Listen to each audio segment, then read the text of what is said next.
ஆராதனை. Praise the Lord, praise the Lord, praise the Lord. அப்படின்னு சொல்லுங்க.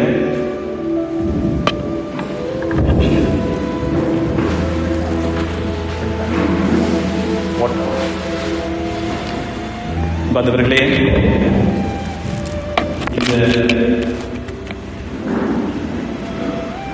இந்த வழிபாட்டுக்காக நாம் அன்றாடும் பொழுது ஆண்டவர் வெளிப்படுத்திய ஒரு விஷயம்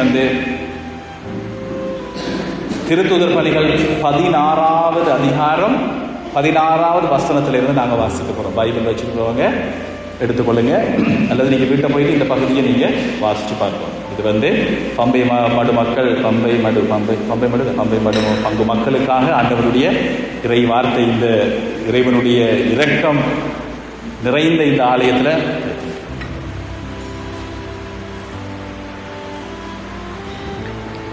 உங்களுக்காக வழங்கப்பட்ட இந்த வார்த்தை,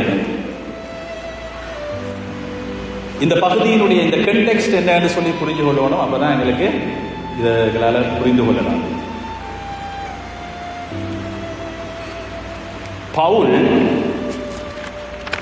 பவுல்ன்றது யாரு? சவுல் பவுலானவர். Very good, praise the Lord. அவர் நிறைய படித்தவர். அந்த காலத்துல லூக்கா, பவுல் கிரேக்க ஞானம், இந்த உலக ஞானம் பலவற்றை கற்று தேர்ந்தவர். அது ஒரு பக்கம். ஒரு பிலர் பவுலுக்கு படிக்காத ஒரு மனிதர். பேதுரு இவங்கெல்லாம் சாதாரண மக்கள். ஆனால் பவுல் ரொம்ப படித்தவர். கிரேக்க மொழி, அந்த காலத்தில் இருந்த கிரேக்க ஞானம் என்று சொல்லக்கூடியது அரிஸ்டோட்டல், பிளேட்டோ, இந்த மாதிரியான ஞானம் அவங்க நினைச்சாங்க. எல்லாமே கிரேக்க ஞானத்தால் இந்த உலகத்தை புரிந்து கொள்ளலாம் என்று நினைத்த அந்த மாதிரியாக படித்த ஒருவர் தான் பவுல். அவருடைய ஒரு நண்பர் தான் லூக்கா. லூக்கான கதைக்கு நாங்கள் வர தேவையில்ல. பவுல் அப்படியானவர். அதே மாதிரி அவர் ஒரு நல்ல ஒரு யூதர். அவருடைய இன்னொரு முக்கியமான ஒரு தூண், ஒரு பிலர் என்னன்னு சொன்னா, இந்த யூத மதத்துல அப்படின்னு சொன்னா மோயிசனுடைய சட்டங்களையும் 10 கட்டளைகள் கொடுத்தாரு இல்லையா கடவுள், அது இப்ப கிட்டத்தட்ட 613 சட்டமாக விரிவடைஞ்சிருக்கு. எத்தனை சட்டங்கள்? 613 சட்டங்கள். இந்த 613 சட்டங்களையும் நீங்க ஃபாலோ பண்ணி பாருங்க, எவ்வளவு கஷ்டப்பட்டு தெரியும். யூத மதம் இருக்கிறதுக்கு ஒரு சட்டம், எடுப்பதற்கு ஒரு சட்டம் என்று சொல்லி சட்ட திட்டங்கள் நிறைஞ்ச ஒரு மதம் தான் யூத மதம். இது எல்லாவற்றையும் கற்று தேர்ந்த ஒரு பரிசேயன் தான் பவுல். எங்களுக்கு தெரியும் பவுல் ஆண்டவர் இயேசுவால தொடப்படும் பொழுது அவர் கிறிஸ்தவர்களுக்கு எதிரானவராக, கிறிஸ்தவர்களாக இருந்தவர்களை கொன்று, எங்களுக்கு தெரியும் ஸ்தேவானை கொல்லும் பொழுது பவுல் தான் பொறுப்பெடுக்கிறார். நான் இதுக்கு நான் ஓனர்ஷிப் எடுத்துக் கொள்றேன், என்னுடைய பேரை போடுங்க, நான் தான் இவரை கொன்றேன் என்று சொல்லி என் பேரை போடுங்க. அப்படியாக நினைத்து அவ்வளவு தூரம் உறுதியாக இருந்தவர், கிறிஸ்தவத்தை அழிக்கணும் என்று இருந்தவர். ஆண்டவர் இயேசுவால அவர் தொடப்பட்டு அதுக்கு பிறகு நாங்கள் பார்க்குறோம் 2-3 வருஷம் அவர் ஒரு பாலைவனத்தில் இருக்கிற பவுலுடைய வாழ்க்கை வரலாறு இப்போ யூடியூப்ல எல்லாம் நிறைய விஷயங்கள் இருக்குது. இதெல்லாம் பாருங்க, நிறைய சமைக்கிறது படி, சினிமா, அரசியல் தகவல்களோடு ஆண்டவரை பற்றியும் அறிஞ்சு கொள்றதுக்கு அப்போ கிளிக் பண்ணி பாருங்க. பவுல் கிட்டத்தட்ட 2-3 வருஷம் பாலைவனம். என்ன சொன்னால் அவருக்கு முற்றுமாக எல்லாமே மாறி இருக்கு. இந்த நற்செய்தி என்று சொல்லுகிற இந்த விஷயம், இது என்ன நற்செய்தி? நற்செய்தி என்றால் என்ன பாபம்? நற்செய்தி என்று சொல்றோம் தானே. எது நற்செய்தி? இறைவனுடைய வார்த்தை நற்செய்தி. ஓகே, இறைவனுடைய வார்த்தை பைபிள் நிறைய இருக்கு தானே. ஆனால் அதுல ஒரு சிலது கஷ்டமானதும் இருக்கு தானே. பகைவரை அன்பு செய் என்று சொல்றதெல்லாம் நற்செய்தி என்று சொல்லலாமா? பகைவருக்கு ஏதாவது நல்லது, ஏதாவது தீமை நடந்தால் தானே நல்லது. நமக்கு பக்கத்து வீட்டில் இருக்கிறவங்க, சின்ன பிரச்சனை இல்லை, பக்கத்து வீட்டில் இருக்கிறவங்க உங்களை நிம்மதியாக வாழ விடுறாங்களேன்னு வச்சுக்கணும். ஓகே, உங்களுக்கு எதிராக செய்வினை செய்கிறாங்க. உங்கள் வீட்டில் இருக்கிற பொம்பளை பிள்ளைகள் இருக்கிறாங்க, அவங்களை இருக்க விடுறாங்களே. வேலிய இன்றைக்கு இருந்த வேலி ஒரு கிழமை பிறகு பார்த்தா 1/2 அடி உள்ளுக்கு இருக்கு. இரவில் வீட்டுக்கு கல் அடிக்கிறாங்க. அவர்களை அன்பு செய்யறது உங்களுக்கு நற்செய்தியா இருக்குமா? அவங்க வீட்டில் ஒரு சாவு நடக்குது, வை அம்மா செத்துட்டாங்க. வெளியில் காட்டிக்கொள்ள மாட்டேங்க. அவன் நினைப்பீங்க வீட்டில் மனசுக்குள்ள புதுசா நீ செஞ்சதுக்கு தான் இது நடக்கும். சொல்லுவோமா சொல்ல மாட்டோமா? அவங்களுக்கு தீமை நடக்கும் போது தான் நமக்கு நற்செய்தி மாதிரி இருக்கும். ஆனால் நீங்கள் சொல்றது நற்செய்தி தான், ஆனால் அது சரியான ஆங்கிளில் நாங்கள் பிடிச்சுக்கொள்ளும். நிறைய பேருக்கு தெரியாது நற்செய்தி என்ன அப்படின்னு சொல்லி. நற்செய்தியை பற்றி தான் ஆண்டவர் இயேசுவினுடைய அவருடைய போதனை, குறிப்பாக திருத்தூதர்கள் எழுதிய புதிய ஏற்பாட்டில் இருக்கக்கூடிய 27 கடிதங்கள்ல 4 போனால் 23 கடிதங்களும் இந்த நற்செய்தி என்ன நற்செய்தி என்னன்னு சொல்லிக்கிட்டே இருப்பாங்க. அந்த நற்செய்தி என்னன்னு தெரியாம தான் நாங்கள் நிறைய கத்தோலிக்கர் இருக்கிறோம். நிறைய விஷயங்களை நாங்கள் பேசுறதால ஒரு வாட்டர் டவுன்னு சொல்லுவாங்க. வாட்டர் டவுன் கிறிஸ்டியானிட்டின்னு சொன்னால் வாட்டர் டவுன் என்னது? நல்ல பழச்சாறு இருக்கு. நெல்லிக்ரஸ் ஜூஸுக்குள்ள தண்ணியை ஊற்றி விரல் கணக்கில் ஊற்றினா இப்போ என்ன இருக்குது? அதில் நெல்லிக்ரஸ் சாரை இல்லாமல் போன மாதிரி தான் இருக்குது நம்ம கிறிஸ்டியன் லைஃப். நிறைய வாட்டர் டவுன் ஆகி தண்ணி சேர்த்து இப்போ பார்த்தா இதில் ரசம், இந்த நெல்லிக்ரஸ் அல்லது இந்த எலுமிச்சை டேஸ்ட் இருக்கா, லெமன் டேஸ்ட் இருக்கா, தண்ணி டேஸ்டான்னு தெரியாத மாதிரி போயிடுச்சு. நாங்கள் நிறைய பேர் நினைக்கிறோம் நம்ம கிறிஸ்தவம் 10ஓட 11ஆவதாக இருக்கிற இன்னொரு மதம் அப்படின்னு சொல்லி. நற்செய்தி என்னன்னு இன்னைக்கு இரவு நீங்கள் எல்லாருமே புரிஞ்சுக்கணும். என்ன இந்த நற்செய்தி? ஒவ்வொரு மதங்களும் முதலாவது விஷயம் நீங்க புரிஞ்சு கொள்ள வேண்டியது, நாங்க செய்கிற நல்ல காரியங்களோ தீமையான காரியங்களோ, நல்ல காரியங்கள் இது சாதாரணமா எல்லா மதங்களும் போதிக்கிற விஷயம். இது உலக நியதின்னு வச்சுக்கொள்ளுங்க. நாங்கள் நன்மைகள் செய்யும் போது நன்மைகள் எங்களை சுத்தி கொண்டிருக்கும், தீமைகள் செய்யும் போது, பாவம் செய்யும் போது இந்த கர்மான்னு சொல்ற விஷயம் எங்களை சுத்தி கொண்டிருக்கும். இதற்காக யாராவது ஒரு அதற்குரிய பலனை அனுபவிச்சு ஆகணும். கிறிஸ்தவத்தில் இருக்கிற நல்ல செய்தி என்னன்னு சொன்னா, அந்த விலையை ஒருத்தர் கொடுத்துட்டார். அந்த விலையை யார் கொடுத்தாரு? ஆண்டவர் இயேசு அந்த விலையை அவர் கொடுத்துட்டார். ஆகவே இயேசுவை ஆண்டவர் என்று சொல்லி ஏற்றுக்கொள்றவர்களுக்கு கவனிச்சு கொள்ளுங்க, இப்ப இலகுவாக நாங்கள் மீட்படைய முடியும். இப்ப நற்செய்தி என்ன அப்படின்னு சொன்னால், அன்பான சகோதர சகோதரிகளே, ரெண்டு விஷயம். முதலாவது, இயேசுவே ஆண்டவர் என்று மனதார நம்புவது. முதலாவது விஷயம் மனதார நம்புவது. நீங்க பாவத்தில் இருக்கலாம், வாழ்க்கையில பல பிரச்சனைகளுக்கு இருக்கலாம், சட்டங்களை கடைபிடிக்காம இருக்கலாம், என்ன நிலையிலையும் இருக்கலாம், ஆனால் மனதார நீங்கள் இயேசுவே ஆண்டவர் என்று நம்புவது. இதுக்கு எவ்வளவு எஃபர்ட் கொடுக்கணும்? ரொம்ப கஷ்டப்பட்டு மலை ஏறணும், தலைகள் அணிக்கணும், வெயில்ல காயணும், இப்படியெல்லாம் இருக்கணும் நம்புறது இல்லை. நீங்க எந்த நிலையிலையும் இருக்கலாம். நீங்க இருக்கிற நிலையில இருந்து மனதார நீங்கள் இயேசுவே ஆண்டவர் என்று சொல்லி நீங்கள் நம்பி அவரை உங்களுடைய ஆண்டவர் என்று சொல்லி மனதார நீங்க ஏற்றுக்கொள்ளும். அது முதலாவது. இரண்டாவது, அந்த இயேசு ஆண்டவர் இறந்து, அந்த இயேசு ஆண்டவர் கடவுளுடைய மகன், அவர் கடவுளுடைய மகன் இறங்கி வருகிறார் என்று சொன்னால் அந்த விலையை கொடுப்பதற்காக. சகோதர சகோதரிகளே, இதை சொல்லும் போது உங்களுக்கு ஏற்கனவே தெரிஞ்ச விஷயங்கள் தான். அதாவது இயேசு ஆண்டவர் இறுதியாக அவர் சிலுவையில தொங்கும் போது இறுதியாக யோவான் நற்செய்தி 19ஆம் அதிகாரம் 30வது வசனத்துல இறுதியாக அவர் பேசிய, அவர் சொன்ன அந்த வார்த்தை என்ன? யோவான் நற்செய்திக்கு வாங்க 19ஆம் அதிகாரத்தில் வந்தீங்கன்னு சொன்னா, இறுதியாக ஆண்டவர் இயேசு எல்லாம் நிறைவேறிற்று அப்படின்னு சொல்லி அவர் தன்னுடைய ஆவியை கையளிக்கிறார். இப்ப வளமையா சிலுவையில சாகுறவங்க இட் இஸ் பினிஷ்ட் அப்படின்னு சொல்ல மாட்டாங்க, ஐ ஆம் பினிஷ்ட் தான் சொல்லுவாங்க. எல்லாம் நிறைவேறிற்று, நான் முடிஞ்சிட்டு, நான் செத்துட்டேன், என்ன கொள்றாங்க அப்படின்னு. இதெல்லாம் ஆண்டவர் சொல்றாரு, எல்லாம் நிறைவேறிற்று. தமிழ் டிரான்ஸ்லேஷன் சிலவர்களுக்கு சரியா கொடுக்குதோ தெரியல.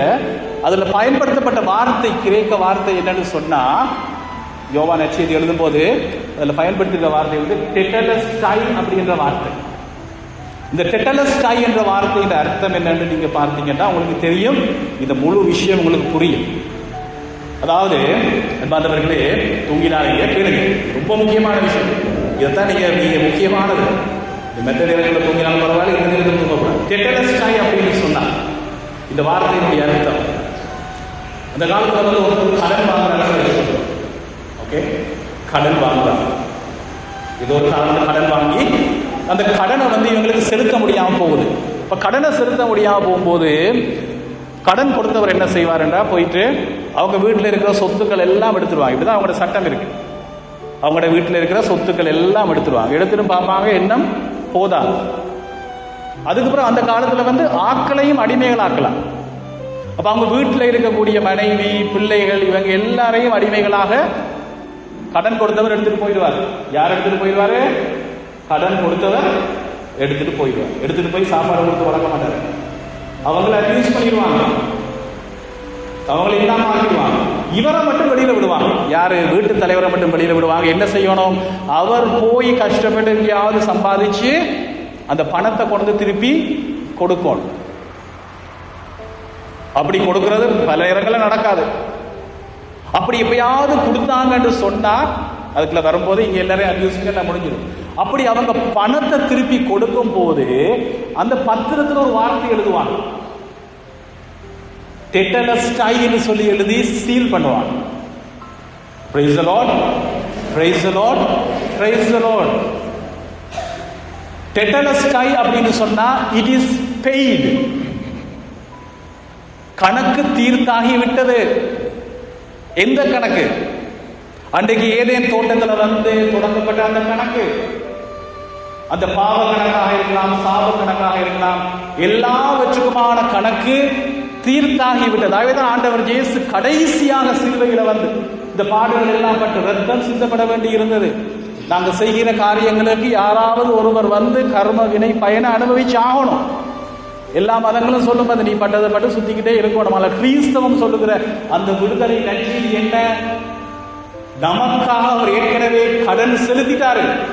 ஆகவேதான் எவரெல்லாம் ஆண்டவர் இயேசுவை பிடிச்சு கொள்றாங்களோ, கடவுளுடைய மகன் இறங்கி வந்து அவர் இறந்து ரத்தம் சிந்தி, ஏன் ஆண்டவர் பலியாகணும், இதுதான் பலியாகணும். அதான் எதிரிகளை திருமூதரை நாங்கள் பார்க்கிறோம். கடவுள் வந்து தந்தையாகிய கடவுள் பலரை அனுப்புறாரு, பிதாக்களை அனுப்புறாரு, மோயிசனை அனுப்புறாரு தன்னை பற்றி சொல்லிக் கொடுக்க. ஆனா எதுவுமே சரி தருதில்லை. இந்த கடனை செலுத்துறதுக்கு எவ்வளவோ பேர் வர்றாங்க, ஆனால் முடியுதில்லை. அரசர்கள் வர்றாங்க, இறைவாக்கினர்கள் வர்றாங்க, எதுவுமே முடியுதில்லை. ஆகவேதான் கடவுளுடைய மகன் ஒரு பக்கத்துல வந்து வல பக்கத்துல இருக்கிறதுடைய மகன் இப்ப வந்து சொல்றாரு, நான் போய் என்ன சொன்னா, கடவுள் உலகத்தை படைக்கும் போது நீங்க சகோதர சகோதரி நாங்கள் நினைச்சுக் கொள்வோம் சில வேளைகளை வந்து எங்களுக்கு ஏதாவது தீமைகள் நடக்கும் போது கடவுளுடைய விருப்பம் அப்படின்னு சொல்லியிருந்தாங்க. கடவுளுடைய விருப்பம் கிடையாது. கடவுள் உங்களுக்காக வைத்திருக்கிற திட்டங்கள் எல்லாமே நல்ல திட்டங்கள் தான். கடவுள் எங்களை படைக்கும் போது தொடக்க நூல்ல பார்க்கிறோம் எப்படி கடவுள் எங்களை படைச்சிருக்காரு. கேட்டகிசம் கிளாஸ்ல படிச்சிருக்கீங்க. எப்படி கடவுள் எங்களை படைச்சாரு? தன்னுடைய உயிர் மூச்சு காட்சி கொடுத்து அவர் வந்து உருவாக்குறாரு. Very good. அதே மாதிரி அவர் சொல்லப்படுறது வந்து தன்னுடைய சாயலாகவும் தன்னுடைய ப்ளூ பிரிண்டாகவும் தன்னை போல எங்களை பார்க்கும்போது கடவுளுடைய சாயல், கடவுளுடைய ப்ளூ பிரிண்ட், ஒரு மில்லியன் ஃபோம்ல வந்து நாங்க இருக்கணும் என்று சொல்லிதான் கடவுள் படைச்ச நாங்க வந்து நோயாளிகளாகவும் தோற்று போனவங்களாகவும் வியாதிக்காரங்கள் மாதிரியும் பிரச்சனையோடையும் இருக்கிறது இல்லை. கடவுளுடைய திருவிழா. இறைவாக்கினர்களை திரும்ப திரும்ப சொல்லுவார், உங்களுக்காக நான் வைத்திருக்கிற திட்டங்கள் மிக பெரியன. ஆனா அதை இல்லாம ஆக்குறவன் யாரு? சாத்தான். உங்களுடைய வாழ்க்கையில தீமைகள், நோய்கள், கடன் தொல்லைகள், இந்த பிரச்சனைகள் எல்லாமே தீமையானவன் தீயவன் வருவது திருடுவதற்கும். 3 விஷயம் என்னென்ன சொன்னேன்? திருடுவதற்கும், அழிப்பதற்கும், கொல்வதற்கும். திரும்ப சொல்லுங்க. திருடுவதற்கும், அழிப்பதற்கும், கொல்லுவதற்கு தான் யார் வராங்க? சாத்தான் வருகிறான். அவங்க வீட்டில் இருக்கிற நல்ல அழகான பெட்டில்லை, நல்ல நாய்க்குட்டி மாதிரி நல்ல மாதிரி பக்கத்தில் இரு அப்படின்னு சொல்றவன் இல்லை. சாத்தானுடைய அவனுடைய இடத்துக்கு அவன் தள்ளப்பட்டான். ஆகவே நாங்க இன்னும் வந்து தோற்று போனவர்களாக இது கடவுளுடைய விருப்பம் அப்படின்னு சொல்லி நாங்க சொன்னா அப்படித்தான் நம்ம ஸ்பிரிச்சுவாலிட்டி இருக்கு. கஷ்டம் வரும்போது இது கடவுளுடைய சித்தம் அப்படி இல்லை. நீங்கள் உறுதியாக மன்றாட, இது இல்லை ஆண்டவருடைய திட்டம். நாம் மகிழ்ச்சியோடும் நிறைவோடும் நிம்மதியோடும் பொருளாதார ஆசீர்வாதங்களோடும் நான் ஆசீர்வாதமாக மட்டுமல்ல, என்னூடாக பலர் ஆசீர்வதிக்கப்பட்ட மக்களாக என்னுடைய வீட்டு பிரச்சனையை தீர்க்க மட்டும் இல்லை, என்னூடாக பலர் ஆசீர்வதிக்கப்பட்ட மக்களாக வாழ வேண்டும் என்பது கடவுளுடைய திருவுளம். Praise the Lord, praise the Lord, praise the Lord. ஆக அன்பான சகோதர சகோதரிகளே, இன்றைக்கு இந்த உலகத்தில் நிறைய பெரிய பெரிய பணக்காரங்க இருக்கிறாங்க. அல்ட்ரா ரிச் வேற லெவலில் பணக்காரங்க இருக்கிறவங்க எல்லாம் பார்த்தீங்கன்னு சொன்னால் அவங்க நல்ல கிறிஸ்டியன்ஸ், இந்த கிறிஸ்தவ படிப்பினைகளை சரியாக பின்பற்றி வாழ்கிறவங்க.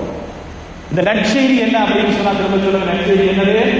இயேசுவே ஆண்டவர் என்று மனதார ஏற்றுக்கொள்வது. எல்லாரும் சொல்லுங்க, இயேசுவே ஆண்டவர் என்று மனதார ஏற்றுக்கொள்வது, மனதார நம்புவது. ரோமியர்களை திரும்ப 9ஆம் அதிகாரம் 10வது வசனத்தை வாசிங்க. ரோமியர் 9ஆம் அதிகாரம் திரு வார்த்தை முழுவதும் இதுதான் திரும்ப திரும்ப இருக்கு.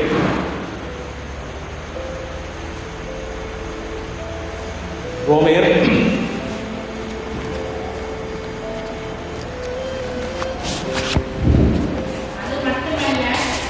9ஆம் அதிகாரம் தானே?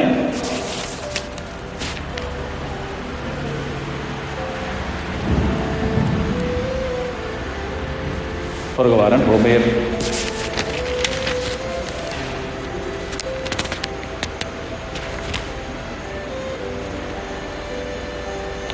10:9. சாரி, ரோமியர் 10ஆம் அதிகாரம் 9வது வசனம். அதுக்கு முதல் வரியிலிருந்து வாசிக்க தொடருங்க. இதுவே அதுல இருந்து வாசிங்க. ஓகே, பவுல் சொல்றாரு, இதுவே எது நீங்கள் நம்பிக்கை கொள்ள வேண்டும் என நாங்கள் பறைசாற்றும் செய்தியாகும். திருப்பி ரிப்பீட் பண்ணுங்க என்னோட சேர்ந்து. இதுவே நீங்கள் நம்பிக்கை கொள்ள வேண்டும் என்று நாங்கள் பறைசாற்றும் செய்தியாகும். அப்ப திருத்தூதர்கள் எல்லாருமே பறைசாற்றிய நற்செய்தி இதுதான். பல இடங்கள்ல இது இருக்கு, இதுல கிளியரா இருக்கு. ரைட், அடுத்த வரி வாசிங்க. ஏனெனில் சொல்லுங்க.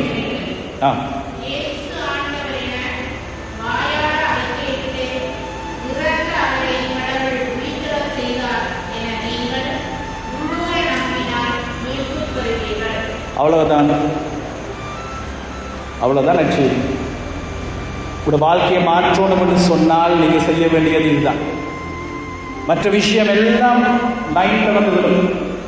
நான் நினைச்சு கொள்வோம் ஃபாதர் அப்ப சட்டத்திட்டங்கள், திருச்சபையில் இருக்கிற படிப்பினைகள், 10 கட்டளை இதெல்லாம் ஃபாலோ பண்ண வேணாமா? இல்லைன்னா அதெல்லாம் நீங்க ஃபாலோ பண்ணுவீங்க. இங்க இதை நீங்க செய்தீங்கன்னு சொன்னால் தூயாவி உங்களுக்கு வழங்கப்படும். தூயாவி வழங்கப்படும் பொழுது எல்லாமே உங்களோட வாழ்க்கை மாறும். Praise the Lord, praise the Lord. அந்த வசனத்தை நான் திருப்பி சொல்ல, நீங்க பாருங்க. ஏனெனில் சொல்லுங்க, ஏனெனில் இயேசுவே ஆண்டவர் என வாயார அறிக்கையிட்டு அவரை கடவுள் இறந்தோரிடமிருந்து உயிர்த்தெழச் செய்தார் என நீங்கள் உள்ளூர நம்பினால் மீட்பு பெறுவீர்கள், மீட்பு பெறுவீர்கள். இப்ப நாங்க செய்யணும் 2 காரியம் சொன்னேன் இல்லையா? முதலாவது என்னது? இயேசுவே ஆண்டவர் என்று. இயேசுவும் ஆண்டவர் இல்லை, இயேசு 11 பேரோட 12வது ஆண்டவர். இயேசுவே ஆண்டவர் என்று நீங்க மனதார நம்பி. இன்னொரு விஷயம் நம்பணும், அவர் இறந்து, கடவுளுடைய மகன் இறந்து இறங்கி அவர் எப்படியாக தந்தையை சொல்லிக் கொடுத்து, கடவுளை எங்களுக்கு சொல்லிக் கொடுத்து, அவர் ரத்தம் சிந்தப்பட வேண்டியிருந்தது. அந்த விலையை அவர் கொடுக்க வேண்டியிருந்தது. டெட்டலஸ்டாய் என்று சொல்லி ஆண்டவர் இறுதியாக அவர் சொன்ன அந்த வேளையில எல்லா கடனும் அந்த வேளையில கழியுது. அதுல எங்களுடைய பாவ கடன் இருக்கலாம், சாப கடன் இருக்கலாம், அதுக்குள்ள உள்ளடங்க முடியாது என்று சொல்லி எதுவுமே இல்லை. நோய்களாக இருக்கலாம், எங்களோட குடும்ப பிரச்சனைகளாக இருக்கலாம், நிம்மதி இல்லாத சூழ்நிலைகளாக இருக்கலாம், எல்லாமே அதுக்கு அடங்குவதற்காக ஆண்டவர் இயேசு தன்னுடைய இரத்தத்தை அவர் சிந்தினார். இப்ப ஆண்டவருடைய உடலை கல்லறையில் அடக்க வச்சிருக்கிறாங்க. ரோமியர் 2ஆம் அதிகாரத்துக்கு வாங்க, ஒரு 2ஆம் அதிகாரத்துக்கு வாங்க. ரோமியர்ல இருக்கு 8ஆம் அதிகாரத்துல பாருங்க 11வது வசனத்துல. இப்ப எப்படி சொன்ன பாருங்க, சகோதர சகோதரிகளை தூங்கிடாம கேளுங்க. இந்த இரவு விழிப்புக்கு வந்திருக்கிற நீங்க இந்த நற்செய்தியை சரியா பிடிச்சு கொள்ளணும். இந்த நற்செய்தியை நீங்க பிடிச்சு கொண்டீங்கன்னு சொன்னா பிரச்சனைகள் வருகிற நேரத்தில் ஒரு நாளைக்கு அடிக்கடி நீங்க இதை கூட உள்ளத்துல மனசுல அப்படியே வச்சுக்கொள்ளணும். இந்த நற்செய்தியை நீங்க மனசுல வச்சுக்கொண்டு நீங்க ஆண்டவரை போற்றி புகழ தொடங்கும் போது தூய ஆவியானவர் உங்களை நிரப்ப தொடங்குவார். இதுதான் சீக்ரெட், சீக்ரெட் கிறிஸ்தவ வாழ்க்கைக்கான வழி. ரோமையர் 8ஆம் அதிகாரம் எப்படியாக வாழ்வது பாருங்க. இப்ப ஆண்டவர் இயேசுவினுடைய உடலை கல்லறையில அடக்கம் பண்ணி வச்சிருக்கிறாங்க. அந்த நேரத்தில் எல்லாருமே நினைக்கிறாங்க எல்லாமே முடிந்தது அப்படி என்று சொல்லி. ஆண்டவர் இயேசுவின் உடல் கல்லறையில அடக்கம் செய்யப்பட்டிருக்கு. இறந்த உடல் அப்படியே இருக்கு. தந்தையாகிய கடவுள் ஒரு காரியம் செய்கிறார். என்ன செய்கிறார்? தூய ஆவியானவரை அங்கே அனுப்புறாரு. தந்தையாகிய கடவுள் தூய ஆவியானவரை அனுப்பி இறந்த ஆண்டவர் இயேசுவினுடைய உடலை உயிர்த்தெழச் செய்கிறார். ஹல்லேலூயா, ஹல்லேலூயா, ஹல்லேலூயா. அதான் எங்களுடைய விசுவாசம். ஆகவே ஆண்டவர் இயேசு விலை கொடுக்க அவர் அவர் ரத்தம் சிந்தினார். டெட்டலஸ்டாய் என்று சொல்லி அவர் கணக்கை தீர்த்தேன், நான் முடித்தேன் அப்படி என்று சொல்லி அவர் தலை சாய்த்து அந்த ரத்தம் சிந்தப்பட வேண்டி இருந்தது.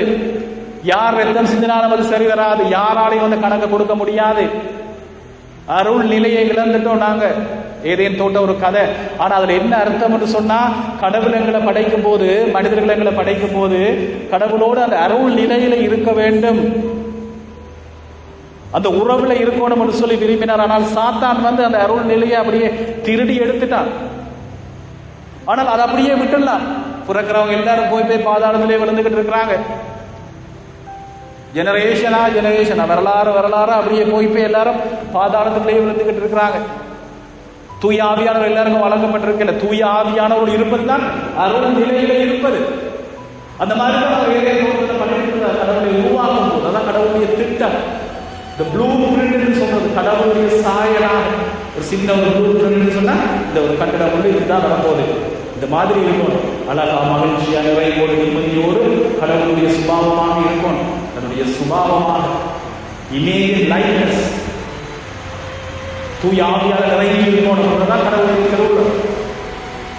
ஆனால் சாத்தான் அதை திரும்பி நாங்கள் கீழ்படியாமல் நம்ம ஆதி பெற்றோர் மனிதனுக்கு இருக்கிற அந்த பிரச்சனை கீழ்படியாமல் போவதால நாமல் அப்படியே பாவத்தில் அப்படியே அருள் நிலையை இழந்துட்டோம். அதை தீர்ப்பதற்காக மகன் இறங்கி வருகிறார். யோவான் 3:15 நாங்கள் பார்க்கிறோம். தந்தை உலகின் மீது அன்பு கூர்ந்தார். எவ்வளவு சொன்னார். God so loved the world. கடவுள் உலகின் மீது, தந்தை உலகின் மீது அன்பு கூர்ந்தார். எவ்வளவு என்று சொன்னால் தன்னுடைய ஒரே மகனை அனுப்பும் அளவிற்கு. Praise the Lord, praise the Lord, praise the Lord. தன்னுடைய ஒரே மகனை அனுப்பும் அளவிற்கு.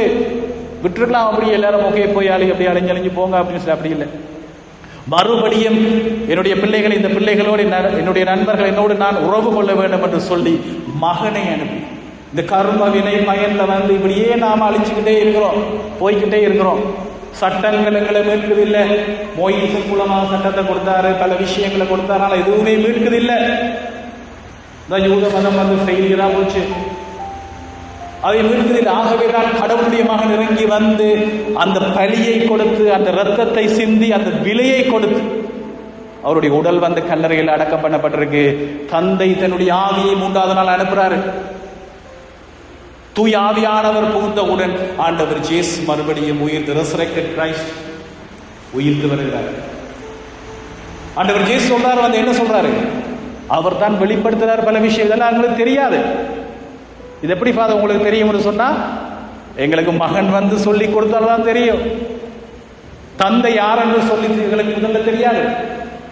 மகன் சொல்லி கொடுத்தால்தான் எங்களுக்கு தெரியும் கடவுள் 3 ஆட்களாக இருக்கிறார் என்று சொல்லி, தந்தை மகன் தூயாவி இருக்கிறார் என்று சொல்லி, தூயாவியானவரை பற்றி சொல்லிக் கொடுத்திருக்கிறார். மகன் தன்னை வெளிப்படுத்தியிருக்கிறார், தந்தையை வெளிப்படுத்தியிருக்கிறார். வேமா சகோதர சகோதரிகளே, இந்த வசனம் முடியல பாருங்க. அதே தூயாவியானவர், பவுல் சொல்றார், அதே தூயாவியானவர் இயேசுவே ஆண்டவர் என்று சொல்லி உள்ளூர நம்புறவங்க, அந்த இயேசு ஆண்டவர். நான் சொல்றேன் இந்த விஷயம், அவர் மேலே இறங்கி இறந்து அவர் கொல்லப்பட்டு உயிர்த்தெழ செய்யப்பட்டு அவர் வாழுகிற கடவுளாக இருக்கிறார் என்று சொல்லி நம்புகின்ற ஒவ்வொருவருக்கும் அதே தூய ஆவியானவரை தந்தை வழங்கி கொண்டிருக்கிறார். Praise the Lord, praise the Lord, praise the Lord. சகோதர சகோதரர் அந்த மாதிரி செய்யும் போது அதுதான் கிறிஸ்தவத்தினுடைய நற்செய்தி. இப்போ நற்செய்தி என்னன்னு சொன்னால் ரொம்ப கஷ்டமாக இருக்குது. நீங்கள் சொன்ன நிறைய விஷயம் சொல்லியிருக்கீங்க. அது இல்லை, ரொம்ப சிம்பிளான விஷயம் நான் விளங்கப்படுத்தியிருக்கிறேன். இயேசுவே ஆண்டவர் என்று உங்களோட மனசார நம்புறது கஷ்டமாக இருக்கு அவங்களுக்கு. அது ஒரு விசுவாசம், கடவுளுடைய கொடை. விசுவாசம் அப்படின்னு சொல்றது, இதை சொல்லிட்டு நாங்கள் எல்லோரும் எழுந்திருப்போம். பாருங்க, இயேசுவே ஆண்டவர் என்று சொல்வது அது எங்களுடைய விசுவாசம். இப்போ பாருங்க, இது மொபைல் ஃபோன், இது கண்ணாடி, இது நம்புறதுக்கு உங்களுக்கு விசுவாசம் தேவையா? தேவையா? குழம்பி போய் நிற்கிறீங்க. ஃபாதர் என்ன கேட்குறாரு? இது நம்புறதுக்கு விசுவாசம் தேவையில்லை. உங்களை பார்க்கவே தெரியுதா? இது கண்ணாடின்னு தெரியுதானே? இதுக்கு விசுவாசம் தேவையில்லை. இது மொபைல் ஃபோனுன்றது விசுவாசம், உங்களுக்கு விசுவாசம் தேவையா? தேவையில்லை. இதை பார்த்தா மொபைல் ஃபோன் மாதிரி இருக்கு. ஓகே, மொபைல் ஃபோன் எங்களுடைய ஐம்புலன்களாலையும் நாங்கள் பார்த்து அறிகிறதுக்கு விசுவாசம் தேவையில்லை. விசுவாசம் என்றது என்ன? சொல்லப்பட்ட வாக்குறுதியை பிடிச்சு கொள்வதற்கு விசுவாசம் தேவை. நம்புவதற்கு விசுவாசம் தேவை. உங்களுக்கு தெரியுமா, ஆண்டவர் இயேசு அற்புதங்கள் ஆற்றுற தருணங்கள் ஒவ்வொன்றிலையும் ஒரு விஷயத்தை கேட்பார், ஒரு கண்டிஷன் கேட்பார். என்னது? விசுவாசம் இருக்கான்னு செக் பண்ணி பார்ப்பார். ஒரு சில இடங்களை தவிர மற்ற எல்லா இடங்களையும் வந்து அவர் செக் பண்ணி பார்ப்பாரு. அந்த அட்மாஸ்பியர், அந்த சூழல்ல நம்பிக்கை இல்லைன்னு ஆண்டவரால் நிறைவேற்ற முடியாது. அதான் அவர் சொந்த ஊருக்கு வரும்போது அங்க இருக்கிறவங்க எல்லாரும் நம்ம கூட வாழ்ந்து சின்ன பையனா இருந்தவர். இவர் என்ன, அவரால் அற்புதங்கள் ஆற்ற முடியல. எப்படிப்பட்ட விசுவாசம் என்று சொல்றது என்னது? கண்களால காண முடியாது. சில நேரத்தில் நீங்கள் இருளில் இருப்பீங்க, இது எப்படி என்று எங்களுக்கு தெரியாது. ஆனால் இயேசுவை ஆண்டவர் என்று சொல்லி நம்புவது விசுவாசம். அவர் இறந்து உயிர்த்து வாழுகிற கடவுளாக எதை வைத்து நாங்கள் நம்புகிறோம்? ஆண்டவருடைய வார்த்தையை வைத்து. இது தூய ஆவியானவர் வழங்குகிற மிகப்பெரிய கொடை. விசுவாசம் என்பது ஒரு கொடை. Faith is a gift of the Holy Spirit என்று சொல்லுவோம். தூய ஆவியானவர் வழங்குகிற முதலாவது கொடை வந்து இறைவன் மீது நாங்கள் வைக்கிற அந்த நம்பிக்கை, இந்த நற்செய்தியை நம்புவது. அது என்ன நாங்கள் செய்ய வேண்டியது? இலகுவான ஒரு சேக்ரெட் சீக்ரெட், அதான் மிஸ்டரி, சேக்ரெட் சீக்ரெட். வேதாகமத்தில் இருக்கக்கூடிய இதுகளில் வந்து மிக மிக முக்கியமான இந்த உலகத்தை வந்து அப்படியே மாற்றினது, புரட்டி போட்டது. கிறிஸ்துவுக்கு முன் கிறிஸ்துவுக்கு பின் என்று சொல்லி வரலாற்று இரண்டாம் பிரிச்சது இந்த விஷயம். அது வரைக்கும் நாம சாதாரணமா வாழணும், அற்புதங்கள் இல்லை, எல்லாமே natural life. Super natural life என்று வந்து எப்படி? இறந்தவர்கள் உயிர்ப்பிக்கப்படுறாங்க, நோயாளிகள் குணமாகறாங்க. பேதுரு, பவுல், சீடர்கள் எல்லாருக்குமே பெரிய ஆச்சரியம். அவங்களாலே அவங்கள புரிஞ்சு கொள்ள முடியல. முதலாவது அற்புதம் ஆற்றும் போது பேதுரு அவர் சொல்லும் போது சொல்லுவார், வந்து எப்படி நடக்கிறதுன்னு சொல்லி எங்களாலேயே தெரியல. ஒரு சாதாரணமாக நாங்கள் நினைச்சு நாசரேத்தில் இருந்து வந்த அந்த மனிதர் அவர் கடவுளுடைய மகன் என்று எங்களுக்கு இப்ப தெரியுது. கடவுளுடைய மகன், அந்த பிரசனம், தேவ பிரசனம் இறங்கி வந்து மனிதனாக எங்கள் கூட வந்தார் அப்படின்னு சொல்லி அவர் எங்களுக்கு கற்றுத் தந்தார், செய்தார், காரியங்களை செய்தார், ஆற்றினார். நீங்க செய்ய வேண்டியது என்ன? அந்த மக்கள் கேட்பாங்க, இந்த நாளில் முதலாவது வாசகம் தான், நாங்க என்ன செய்ய வேண்டும் என்று சொல்லி கேட்கும்போது அவங்க சொல்லுவாங்க, இயேசுவை ஆண்டவர் என்று சொல்லி மனதார நம்புங்கள், வாயால் அறிக்கையுங்கள். அந்த கல்லறையில வைக்கப்பட்ட தூய ஆவியானவர் வந்து இறங்கி அதே தூய ஆவியானவர் உங்கள் மீது பொழியப்படுவார். தூய ஆவியானவர் பொழியப்படும் பொழுது எங்களோட வாழ்க்கையில் அற்புதங்களும் ஆசீர்வாதங்களும் பெருகிக் கொண்டே இருக்கும். Price the Lord, praise the Lord, praise the Lord. ஆக இந்த வழியில் நாங்கள் இங்கிருந்து எழுந்திருப்போம்.